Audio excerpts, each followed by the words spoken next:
Welcome to the Startup Grind. I'm going to focus my comments on just one very specific thing that hopefully is some value, and maybe you can take it back to your companies. It'll help you save some pain and heartache. Some of these things that I've gone through as an entrepreneur.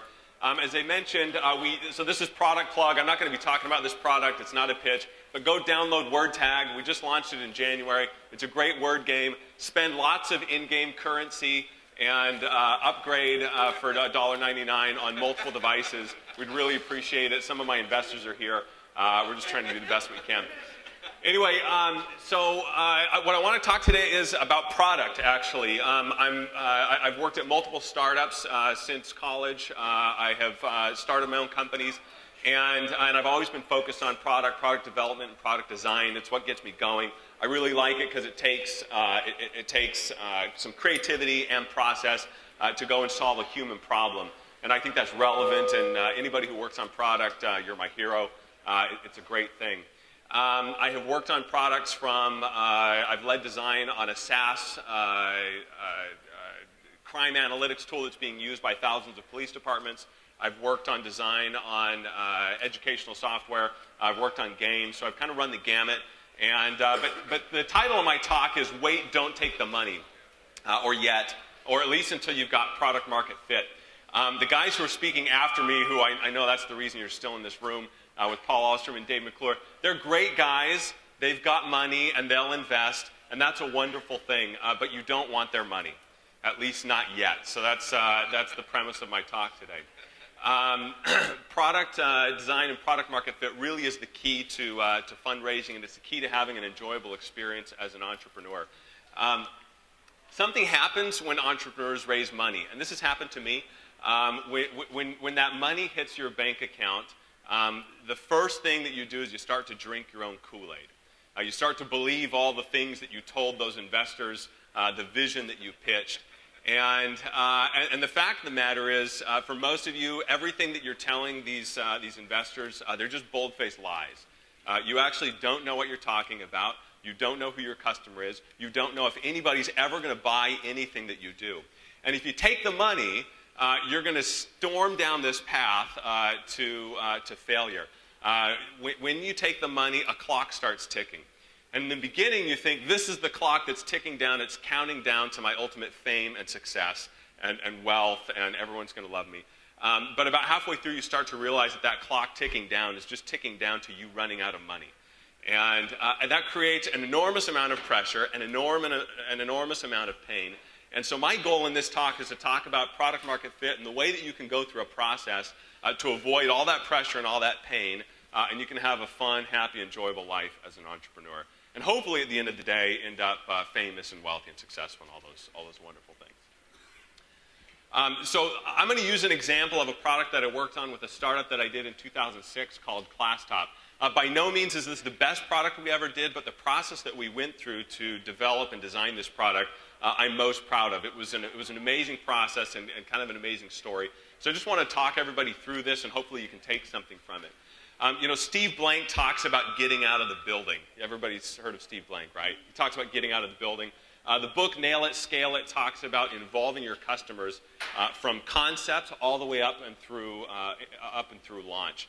And so what I want to talk about is how we took ClassTop, how we got out of the building at the concept phase and started developing and designing a product to the point where we had customers, people ready to pay money before we had written a single line of code. So this is the story of ClassTop. Ultimately, as an entrepreneur, what you're looking for is you're looking for pain, right? You want to find acute pain that you can solve. And in 2005, somebody had come to us and said, there's this product in the market called Blackboard. Has anybody heard of Blackboard? Okay, so I'm actually bound by contract to never say anything bad about Blackboard. So I'll tell you what other people said about Blackboard. We had heard that instructors hated using this online learning management system, that it was a very painful product to use. And so, entrepreneur ears perk up, and I say there's a market pain here. And so our first step in getting out of the building was actually sending some emails. We went and researched, who buys these products and, who are the people there, and we figured out that it was the CTO at universities. And so we wrote cold emails, cold contacting. This is the first secret to product design and development is cold contacting. I wrote an email, and the email was really simple. It was like 2 or 3 lines, and it basically said, my name's Jared Allgood. I run a software company, and we've heard that there's a problem with Blackboard, and we're considering building a solution. Do you want to have input in this solution? So we kicked off this email to 16 different CTOs, and in 5 minutes, I got my first response. It was the CTO from the University of Oregon, and he said, let's get on the phone. We got on the phone in 10 minutes, and he told me about this acute pain that he and his school were feeling. Within 2 days, we had 9 responses, so a 56% response rate on cold email. Does anybody here do email marketing? So anybody had a 56% response rate on cold email? 56? He's lying. Yeah, 56% response rate. It's unheard of, right? And so this is the first clue that there's a real market pain, and maybe this is something that we should look into. And so we interviewed all these guys, and everybody agreed on what the pain was, but nobody had any concept of what a potential solution would be. And so that's where we go back to the drawing board and try and get creative, and we dreamt up a solution. Now, at this point, this is usually where an entrepreneur is going to start. If you're an engineer, you're going to start building product, right? You want to make something. And if you're an MBA, you're going to go and start pitching investors. You're going to start raising money and socializing the deal and trying to get people to give you money. And the moment you start doing that, you start building a vision, and you start getting validation from everybody except for the person who's actually going to pay for your product.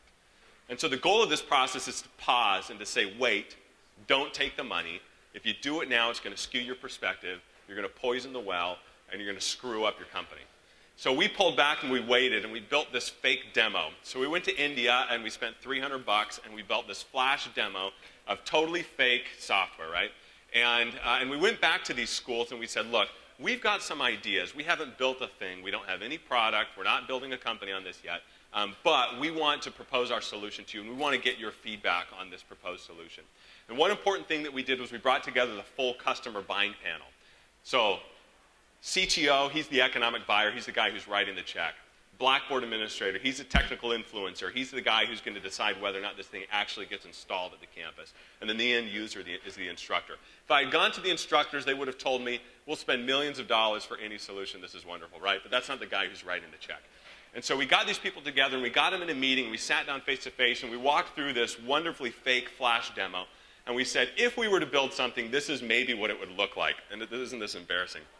Right? And so we talked through the concepts and the features, and we got them all nodding and agreeing and saying, yes, this is wonderful. And this is typically how these meetings go. When you're a new entrepreneur and you've got a startup, you go and you start showing people this wonderful solution. People tell you, you're brilliant, you're wonderful, this is a great product. We want this product. And the reality is, they're nice, but they're lying to you. And so this is what they told us. They said, this is great, this is wonderful. They asked for new features. They asked for all these wonderful things. And then we did 2 important things. We asked the money questions. So first money question is what we call the $100 R&D game. And it doesn't matter this product, but on this product we had 16 points of integration with Blackboard. And we said, if we build these features, if we were going to build these features, but if you were going to build it, and we were to give you $100 in R&D budget, how would you allocate it over these 16 different features? And we're expecting them to, get a nice, even distribution. But school after school after school that we met with, every school said $80 to $90 on this one specific feature. Now, this is great news for an entrepreneur, right? We're expecting to build this big piece of enterprise software for universities. That wasn't me. And it's going to, can you guys hear me? There we go. Big enterprise piece of software. It's going to cost us $1 million, $1.5 million to build. And our customers are telling us, you know what? We only want 1 feature, 2 features, right? So this is great news. So the second question is, and this is where it becomes really important for you to not have built a product yet. We sat down with them and we said, great, if we build this product, what would you expect to pay for something like this? Now, at this point in the process, this is where you look like a jerk if you've got a real product in hand, right? You just started the product negotiations, or the price negotiations with the full customer buying panel there. It feels like a hard sales tack. Nobody's going to give you any information. But since we didn't have anything to sell them, we hadn't built a product, they could open up and they could answer to us. And the response came back, and it was terrible. They told us a really low price point. So we've got an hour and a half meeting, brainstorming all these great things about this high pain point, and they're coming back and telling us it's a low dollar value. And at this point, it would have been okay for us to throw in the towel, right? We had spent less than $1,000. We had conducted 40 or so interviews with different universities, and at this point, low investment, low risk, pull the plug, it would have been okay. But something stood out to us. The fact that they kept talking about this high pain point, it didn't jive with the fact that they were quoting this low price point. And so we went back and we did a follow-up. And on the follow-up, basically what we did is we went back to them and we said, we went back to our product demo, we pared it down and we cut it down just to the 2 or 3 points of integration that they had told us that they really cared about. And we went back to them and we said, we have taken all the input that you've given us, help us understand if we interpreted this correctly.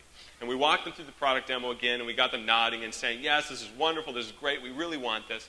And we asked the money question again. We said, if we were to build this product, what would you expect to pay for it?